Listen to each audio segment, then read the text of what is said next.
तमाम देखने और सुनने वालों को दिल खबर नारा का सलाम। आज हम बात करेंगे कि लाइव्स वेलफेयर प्रोटेक्शन एक्ट 2023 ये एक्ट क्या है, इसमें वकीलों को क्या हकूक़ मिले हैं और जो वकला की वेलफेयर की बात की गई है, वकला की वेलफेयर की बात किस हद तक की गई है। ये वकला का एक दरीना मुतालबा भी था और मसला भी था कि वकला की वेलफेयर के लिए एक कानून साजी की ज़रूरत थी। अब ये नेशनल असम्बली ने एक बिल पेश किया, वो बिल लोअर हाउस से अपर हाउस से पास होते हुए अल्टीमेट सदर पाकिस्तान से पास हो चुका है और इसका नफ्जुल अमल हो चुका है। पूरे मुल्क में ये इसकी इन्फोर्समेंट हो चुकी है। अब हम इस एक्ट के बारे में थोड़ा सा ब्रीफली डिस्कस करेंगे कि इस एक्ट में क्या क्या चीज़ें डिस्कस की गई हैं। इस एक्ट के टोटल 17 सेक्शन हैं और उन सेक्शन में जो इसका पहला सेक्शन है वो शॉर्ट टाइटल का होता है। इसका बारे में बताया गया है कि ये एक्ट क्या है और इसकी इन्फोर्समेंट पूरे पाकिस्तान की है। और इसका जो दूसरा सेक्शन है वो डेफिनेशंस के है। डेफिनेशंस में बताया गया है कि जो वायलेंस है, जो एक्ट ऑफ वायलेंस है वो किस तरह का होगा और वकीलों को अगर कोई बंदा हरास करता है, कोर्शन करता है, असॉल्ट करता है या क्रिमिनल फोर्स करता है ताकि वो अपनी जो उनकी प्रोफेशनल ड्यूटीज़ हैं उनको अंजाम ना दे सकें, तो ये वायलेंस की ही एक किस्म होगी। या वकला को अदालत या अदालत के अलावा किसी भी जगह के ऊपर वकला को थ्रेट करता है, हरास करता है या इंजरी करता है या उसको ग्रीवियस हर्ट करता है, तो वो भी एक्ट ऑफ वायलेंस की ही डेफिनेशन में फॉल करेगा।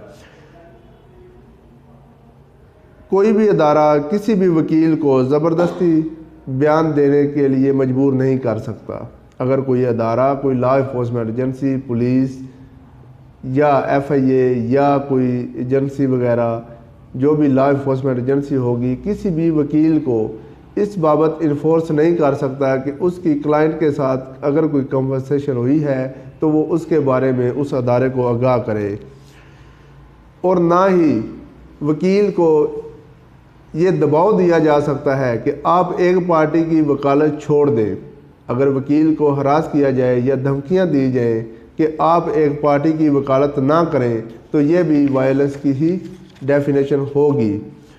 अगर किसी वकील के पास किसी पार्टी के कोई डॉक्यूमेंट्स पड़े हुए हैं या उसकी अपनी कोई प्रॉपर्टी है, वो प्रॉपर्टी का मालिक है, तो उसके जो डॉक्यूमेंट्स हैं उसके पास जो पड़े हुए, ना उनको नुकसान पहुंचाया जाएगा और ना ही वकील की प्रॉपर्टी को नुकसान पहुंचाया जाएगा और ना ही वकील के साथ गालम गलोच की जाएगी।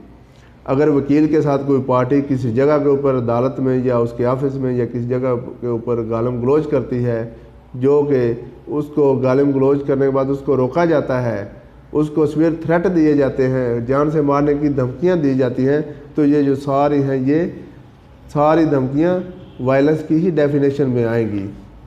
अगर कोई बंदा इस तरह की डेफिनेशन में जो सज़ाएँ दी गई हैं, जो वायलेंस की किस्में बताई गई हैं, अगर वो इन अक़साम में से किसी एक को भी ब्रीच करता है तो उसकी जो सज़ा है वो सेक्शन 3 में दी गई है। अब जो इसकी सज़ा है सेक्शन 3 में वो ये है कि अगर कोई वकील को थ्रेट करता है इस तरह का, तो उसको 3 साल तक सज़ा और 1 लाख तक जुर्माना होगा। 3 साल तक सज़ा और 1 लाख तक जुर्माना होगा अगर वो पहली दफ़ा ये गलती करता है। अगर कोई बंदा ये गलती दूसरी दफ़ा सरज़द करता है तो उस बंदे की सज़ा 3 साल की बजाय 5 साल तक हो जाएगी और उसका जो जुर्माना है वो 2 लाख तक चला जाएगा। और इसकी जो बड़ी बात है कि इस मैटर की इन्वेस्टिगेशन कौन करेगा। अगर वकील के ख़िलाफ़ कोई भी मामला बन जाता है तो उसकी जो इन्वेस्टिगेशन है अब वो इंस्पेक्टर लेवल का बंदा करेगा। इंस्पेक्टर लेवल से कम रैंक का ऑफिसर उसकी इन्वेस्टिगेशन नहीं कर सकता। और जब FIR हो जाएगी तो उसकी इन्वेस्टिगेशन जो है वो 15 दिन में मुकम्मल की जाएगी और इसकी इन्वेस्टिगेशन मुकम्मल होने के बाद जब चलान कोर्ट में चला जाएगा तो ये ऑर्डिनरी कोर्ट में इसका ट्रायल नहीं होगा। इसका ट्रायल समरी ट्रायल होगा जो 6 माह में कंक्लूड किया जाएगा और इसके लिए स्पेशल कोर्ट्स बनाई जाएंगी और ये कम से कम एडिशनल सेशन जज या सेशन जज साहबान जो है वो इस केस को समाप्त करेंगे। और इसका जो ट्रायल है सिंगल भी हो सकता है, और अगर इसके साथ कोई और मुल्ज़मान है तो इसका जॉइंट ट्रायल भी किया जा सकता है। अब इसमें जो वकला को प्रिविलेज्ड कम्युनिकेशन दी गई है कि वो अपने क्लाइंट के साथ कोई बात करते हैं, उनको कोई मशवरा देते हैं, या उनका क्लाइंट उनसे कोई एडवोकेसी के बारे में कोई राय लेता है, तो कोई भी अदारा उनको इन्फोर्स नहीं कर सकता कि आप अपने क्लाइंट के बारे में हमें कुछ इंफॉर्मेशन दें। अगर कोई लीगल एडवाइस वो देता है तो कोई भी अदारा इनको किसी भी जगह के ऊपर इन्फोर्स नहीं कर सकता। अब सेक्शन 10 जो है वो ये बता रहा है कि लीगल एडवाइजरियाँ जो होंगी, जितने भी अदारे हैं, जितनी भी कंपनियां बनी हुई हैं, हर कंपनी एक वकील को इंगेज करेगी, वो उनका लीगल एडवाइज़र होगा। और इसी में भी वकला को भी ये हदायत कर दी गई हैं कि एक वकील ज़्यादा से ज़्यादा 3 कंपनियों का लीगल एडवाइज़र हो सकता है। जब भी कोई भी company security exchange commission of Pakistan में रजिस्टर्ड होगी तो एक वकील के नाम के ऊपर 3 कंपनियां ज़्यादा से ज़्यादा जो हैं वो रजिस्टर्ड हो सकती हैं।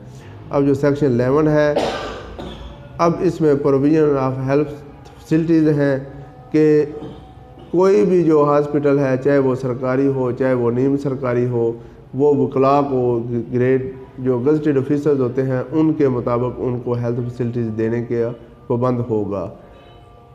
और इसमें जो अगला सेक्शन 12 है वो बता रहा है कि फ़ाइनेंशियल फैसिलिटीज़ जो हैं वो वकला को जितने भी अदारे हैं, बैंक हैं, वो फाइनेंशियल फैसिलिटीज़ देंगे, इसमें किसी किस्म की कोई भी रुकावट नहीं होगी।